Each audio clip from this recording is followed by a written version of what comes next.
Good morning to all of you. I am Sonam Dubey, Assistant Professor in SIRT Bhopal. Today I have discussed about the BAP technology in XML. Now, before introducing the BAP technology, we just understood what is BAP technology. In a simple way, BAP technology refers to the various tools and techniques that are utilized in the process of communication between different types of devices over the internet. And in this BAP technology, we can see the various BAP technologies like HTML, CSS, XML, JavaScript, DHTML, and JScript. Now, what is XML? XML is stand for Extensible Markup Language. It is a markup language that defines a set of rules for encoding documents in a format that is both human readable and machine readable. That means whatever the code we have written in our slides and in any format that is easily understandable. And the basic design goal of XML focus on the simplicity and usability across the internet. It is just a textual data format. That means if we write a code inside the XML, that is in the format of textual data. Now, there are various types of description and the parts of XML. Like the XML is basically based on the SGML, that is Standard Generalized Markup Language. That means XML and HTML both are basically based on the SGML, that is Standard Generalized Markup Language. Now, the difference between HTML and XML. Basically the XML stands for Extensible Markup Language and the HTML stands for Hypertext Markup Language. And the XML is basically used as for the store and transport data over the internet, while the HTML basically used and designed for to display data, emphasizing on how data looks.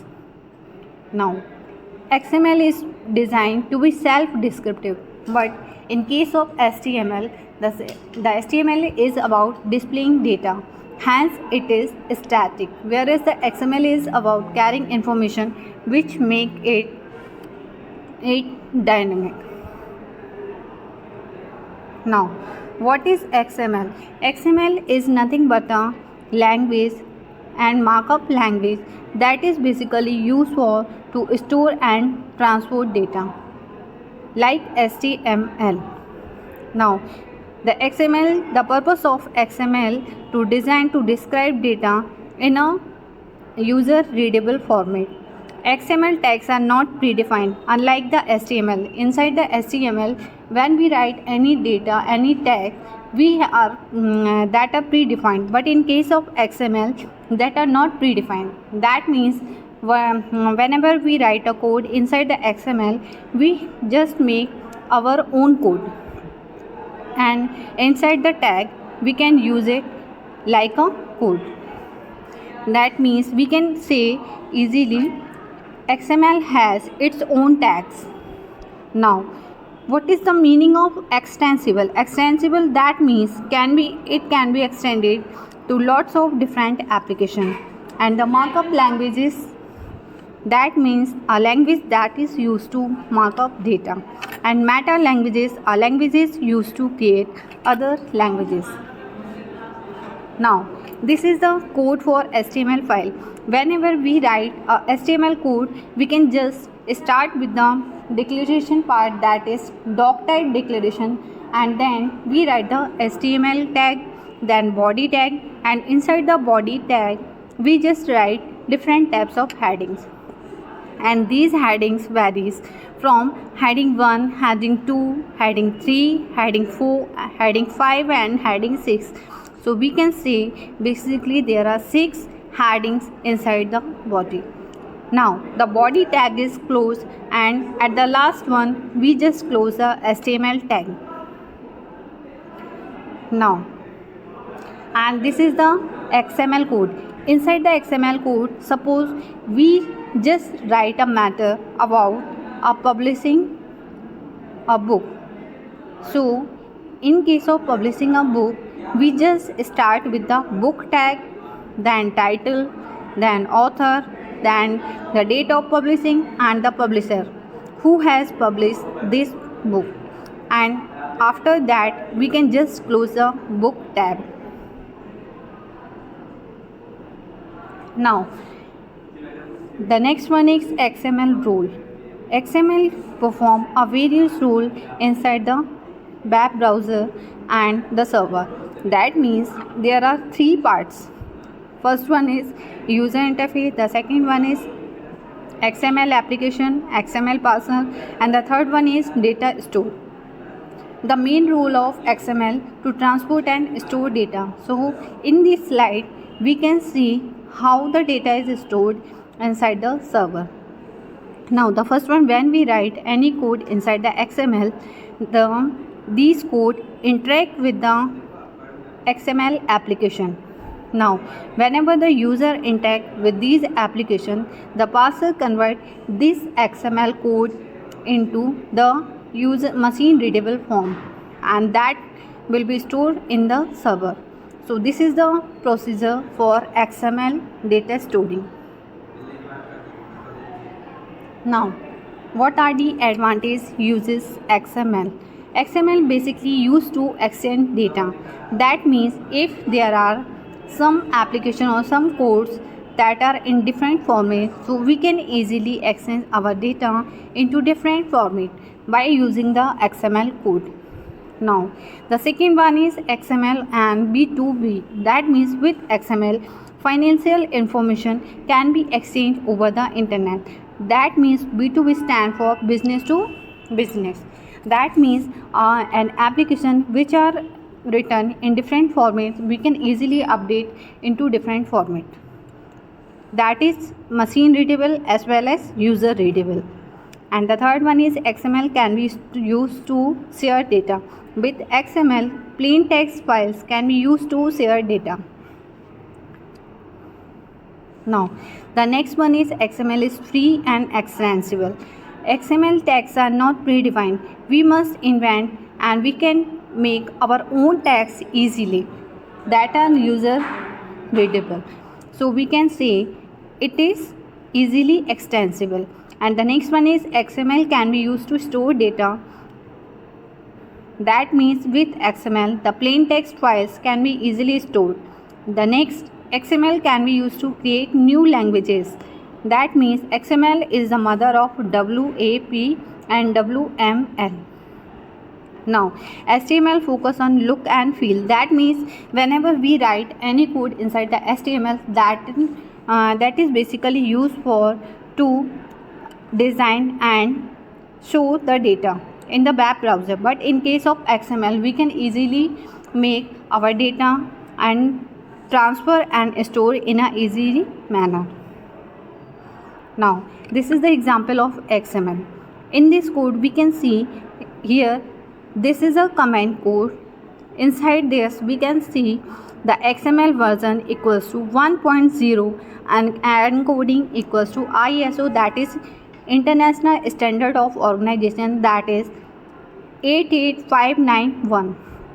That means whenever we write any XML code, firstly we have to describe the XML definition or document type declaration. In this, firstly we have to just invent the version and then write the encoding format, in which format the XML code consists.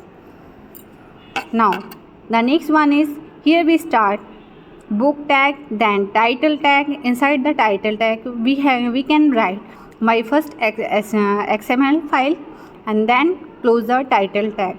The next one is product ID, then media, which type of media, suppose this one is the paper, then close the product tag. Then chapter, which chapter is this, introduction to XML, then paragraphs, then close the chapters.